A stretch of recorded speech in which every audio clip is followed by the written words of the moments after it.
I'm talking about strategies for supporting emotional expression. And the original title was about frustration and aggression. And I think we're going to get into why I kind of changed it a little bit, but in part because my own experience with frustration, aggression, and challenging behavior is that frustration is not the problem, but the behavior is. So we'll kind of get into that more as we go today. There's my name. I'm the instructor, as I mentioned, working through the College of Ed. I provide a great deal of outreach, and you can reach me at my email there if you want me to come visit your program or consult on kids. The Elbogen Foundation covers a great deal of our expenses for a consultation on a one-time or short-term basis. So if you have an issue with kids or even classroom management that I can come support you with, please let me know. No disclosures at this time. My objectives for today: first, I want folks to understand the importance of emotions in early childhood development. Second, learn strategies for validating emotions. Third, understand methods for identifying the functions of emotional expression. And then finally, enhance ability to teach children skills needed to express needs, wants, and emotions. Many of you know, and then those of you that have heard me speak before know that one of the first tasks of childhood that I tend to focus on is that ability to look, listen, feel, and be calm. As infants, we are born into a world of sensory beings, and as such, our first task is to just kind of calm our bodies and calm our minds in response to stimuli that's foreign and novel and overwhelming. It's because of our brain structures and the rapid growth of the brain at that time, it's pretty easy for us to establish kind of that ability to look, listen, feel, and be calm. However, the second task of early childhood or infancy is that we then want to manage a broader range of stimuli, some of which cause emotions. So we start with just being able to manage kind of the sensory field that we're in, and we expand that sensory field and our ability to manage our bodily and brain responses in response to that broadening sensory field.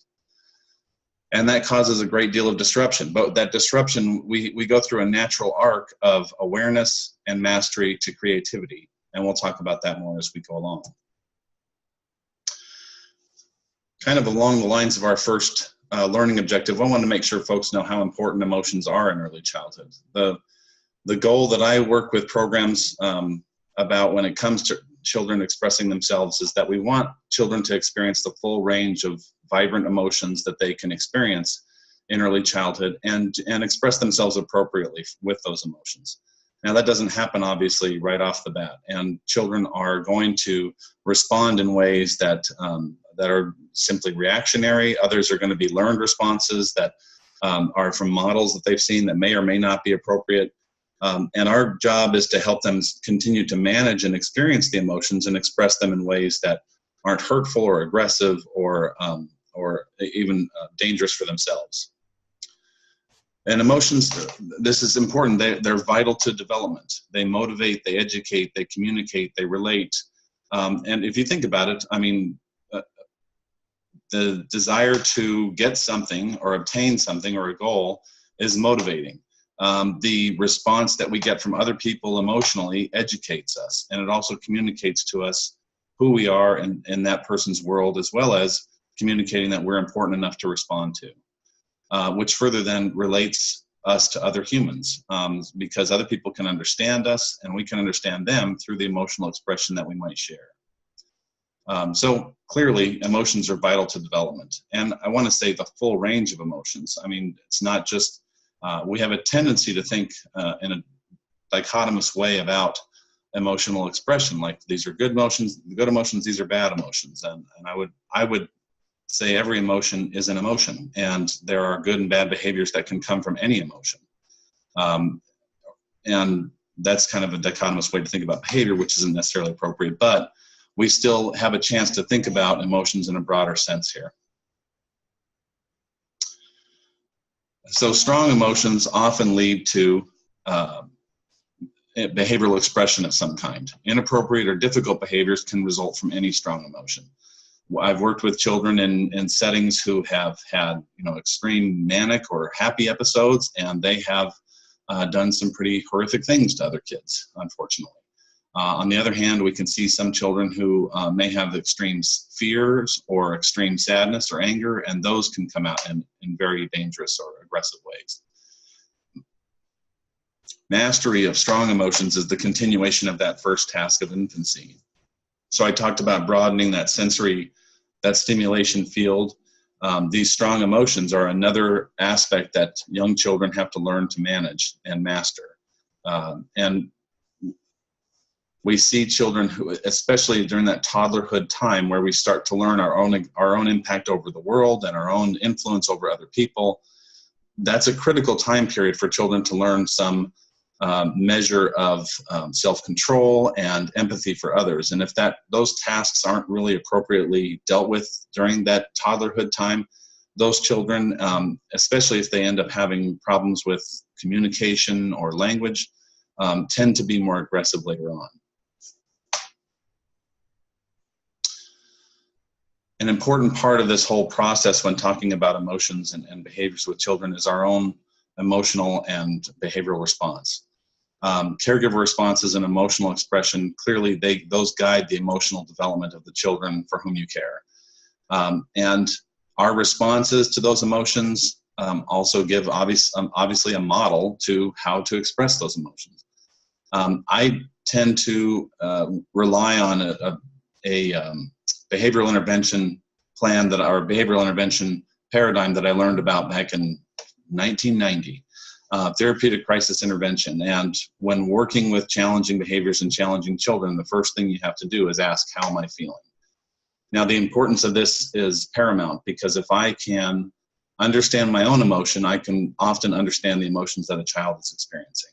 Many times mine might mirror theirs in some way or provide kind of a reflection from theirs. So if I'm sad, oftentimes a child is sad. If I'm angry, sometimes a child is angry. If I'm scared, that might also impart to me that the child is feeling some fear.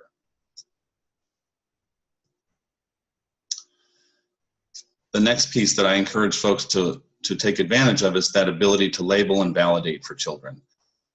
This is an important piece for developing a vocabulary and a vernacular around emotional expression, as well as strategies around emotional expression.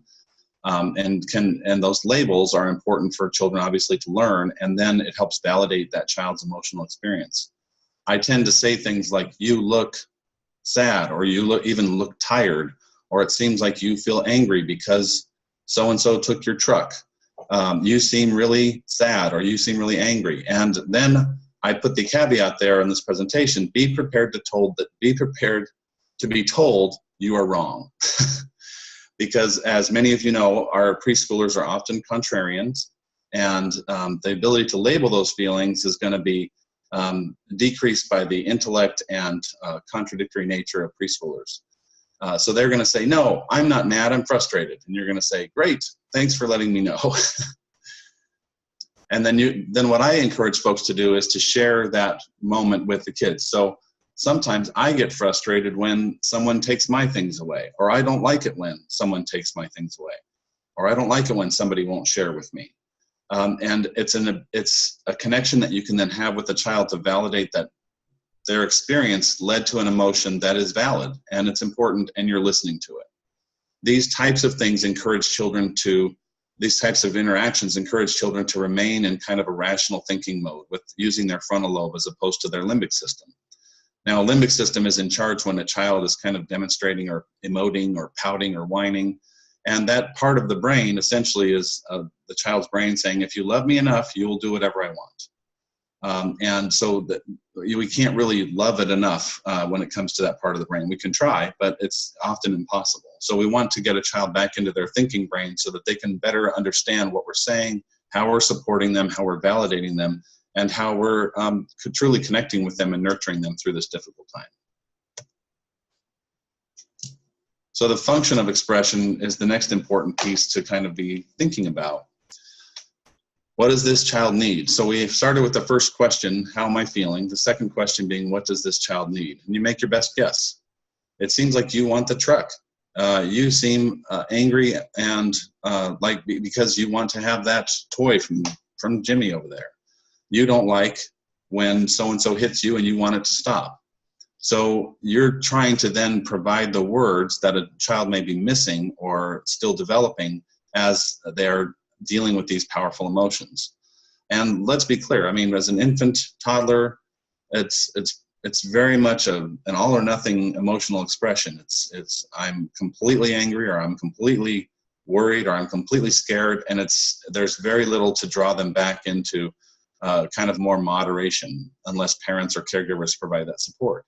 So as preschoolers and other young children develop these skills, we start to see kids who can be angry and be talking, rather than just complete, 100% on the fight or flight spectrum. So we're trying to teach that moderation and teach that ability to regulate through these difficult times.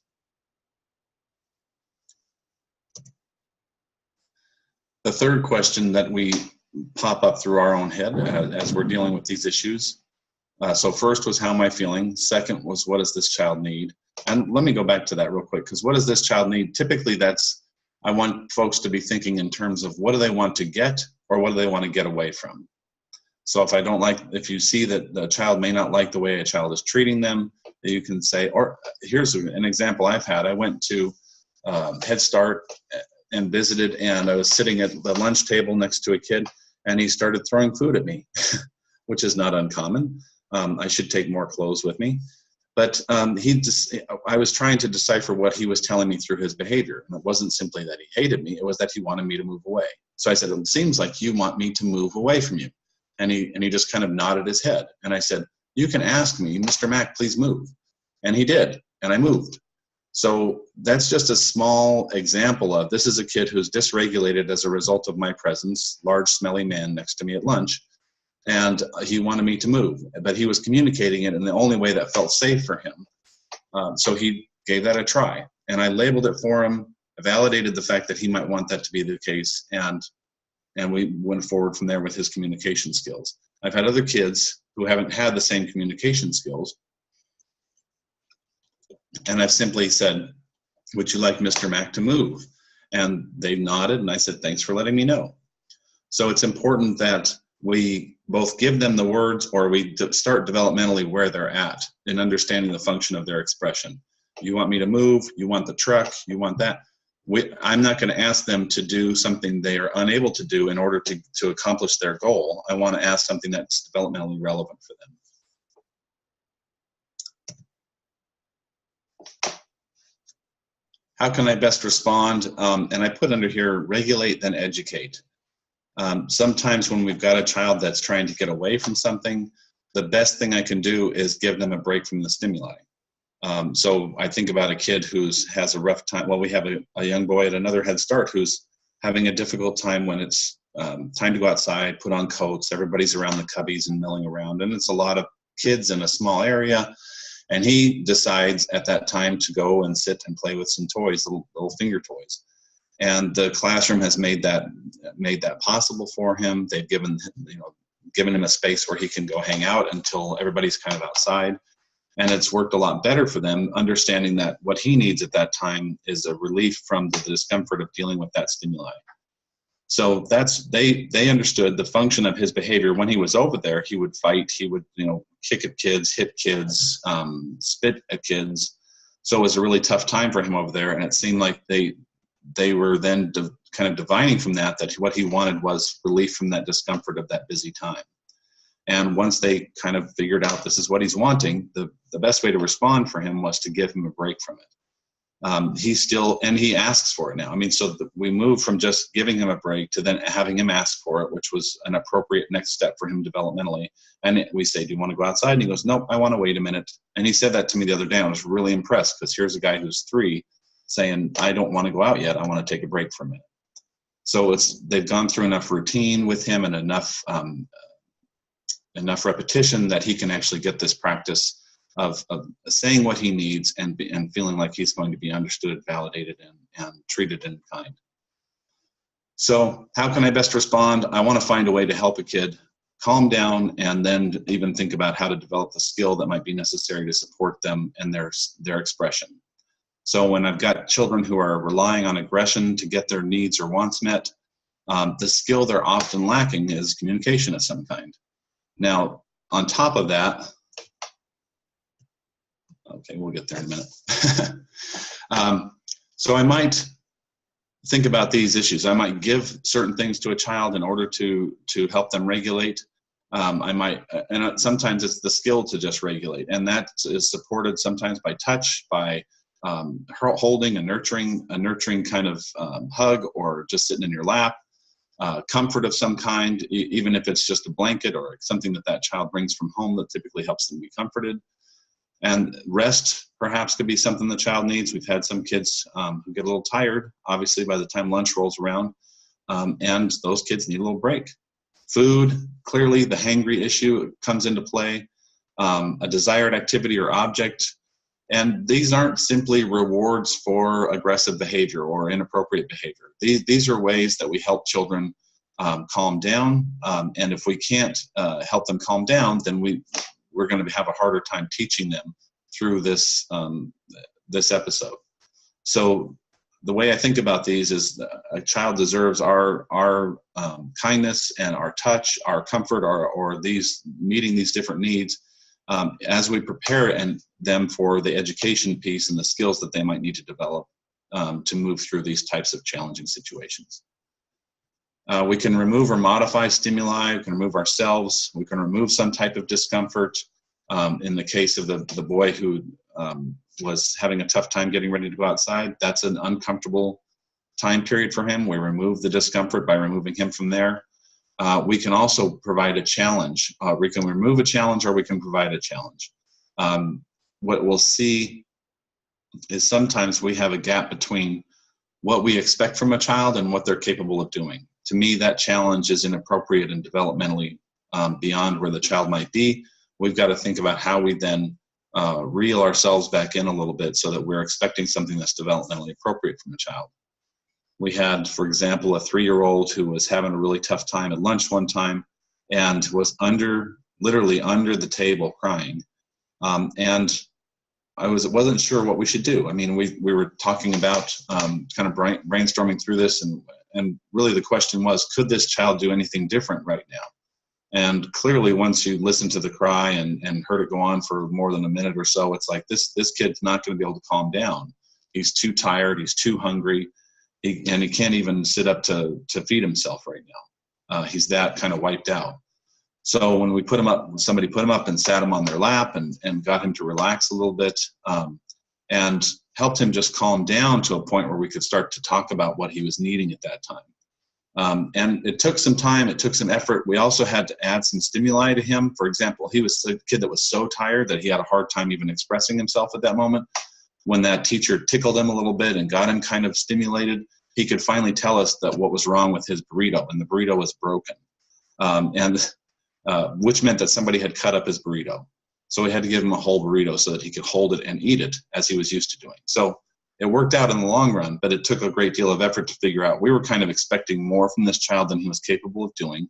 So how do we reel that back in so we're expecting from him what's appropriate for his developmental level? And then we could kind of provide what he needed and modify our expectations around it. So once we get the child to regulate, we can kind of think about what are the skills that he or she needs. Oftentimes we need to help kids communicate their needs and wants. The hard part about that is that the first practice at that is critical. The first few practices around asking for what I want is critical. So I tend to manufacture ways that kids get the right response from an adult. For example, I've got a kid who wants a truck all the time, wants the truck in the classroom all the time. I'm going to hold the truck to start the open center time. And he's going to have to come ask me for it. And I know he's going to get a yes for an answer because I have some control over that. Now, the other practice he needs to have at some point is accepting no for an answer. And we had to work through that to where he had accepted no as an answer from an adult and then from a child. So we manufactured these different situations, and we even encouraged him to get angry. And not in a way that was aggressive or threatening, but get angry in a way that demonstrates that, okay, you're angry. And we can validate that for you and support you through that. We can also redirect attention, which is an important piece that works especially for toddlers. The next shiny object in line can often just kind of calm them down and keep their brain busy. And it's okay, I think, to kind of use that with kids. Now, once we get kids who have a little bit more cognitive power, they're going to stick with the stimuli a little bit longer, and they're going to be asking for it with more fervor. And that's actually a sign of development. We have some children who I work with on the spectrum, the autism spectrum, and many of those children at first glance or in first episodes working with them, they tend to kind of only try a little bit to stick with something. Let me give you an example. We've had a boy in eastern Wyoming who he would line up trains. That was kind of the only thing he did for a while. And I would go and playfully interrupt that, and he would walk away. So it's not a sign that he really wants to stick with the trains. I'm an overwhelming stimuli to him, and he doesn't have a lot of kind of stick to it. So eventually, as he started to fight me with the trains, that was actually a sign that he was making progress. He was wanting those. He was demonstrating kind of a more possession of them because he had been playing with them, and these were good signs. So I think that's the other challenge for us, is many times when children start different types of emotional expression or a more fervent emotional expression, I want to encourage folks to view that as development and progress. Even though it might represent more of a challenge for us as caregivers, that's often a sign that children are developing more intellect, more motivation, and more of kind of the ability to think about objects that aren't even in their purview. So we're having some solid objects and so forth for kids, and they can begin to understand the world in a more sophisticated manner. They're going to ask for things in a more direct and even aggressive manner. It doesn't mean that we don't confront aggressive behavior. It just means we may understand it differently and embrace the opportunity therein. So other skills needed, ways to redirect, for them to redirect their attention, ways to calm themselves, and ways to wait.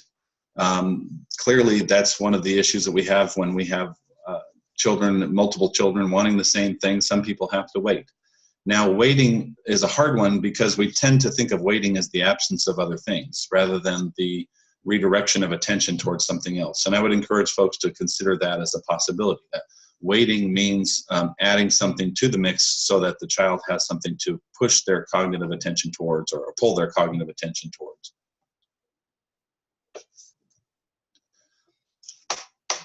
So I mentioned this a little bit before, but teaching skills to children, it really is, I want to encourage folks to be more purposeful about this. We tend to kind of do it by accident sometimes, which is fantastic, but I also think that we can be much more purposeful about this and recognizing that, well, little Tiernan doesn't have the skill to wait, which means we want to find other things that he's interested in and give him a way to think about those things, even when he's not directly in sight of those things, and move towards other interests so that he's not just wanting to focus on the truck all the time.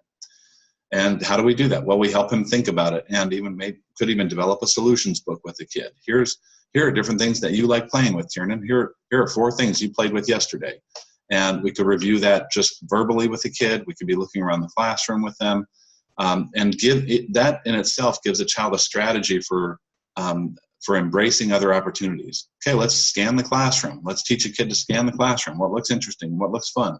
What are other people? What is a toy that you like that nobody's playing with right now? So we give them certain parameters. We give them a behavior that can go along with that to support that, and then eventually give them an opportunity to express that and realize that themselves. So again, being purposeful about this, I want to manufacture opportunities and responses. So at first, I might want a kid to learn how to ask and get yes for an answer, and they're going to practice that with an adult. So you have children practice with a consistent, stable responder, adults first, and that is typically what works best for kids. And you'll see many of you that have worked with kids over a longer time, you'll see kids want to play with adults first because they're predictable and they're more kind of consistent, and we understand how we're going to work together.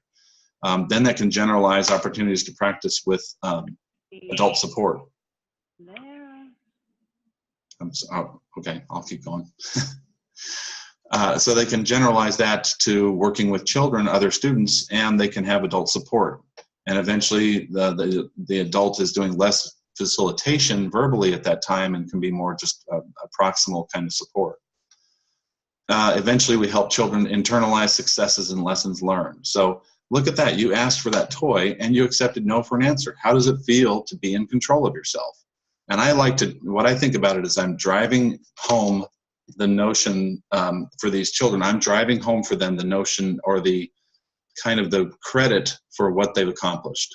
So you have just shown that you can really wait for something by looking around and finding something else to play with. How does it feel to be so good at that? I want kids to take responsibility for their successes and also kind of have some metacognition and mindfulness about how they did it.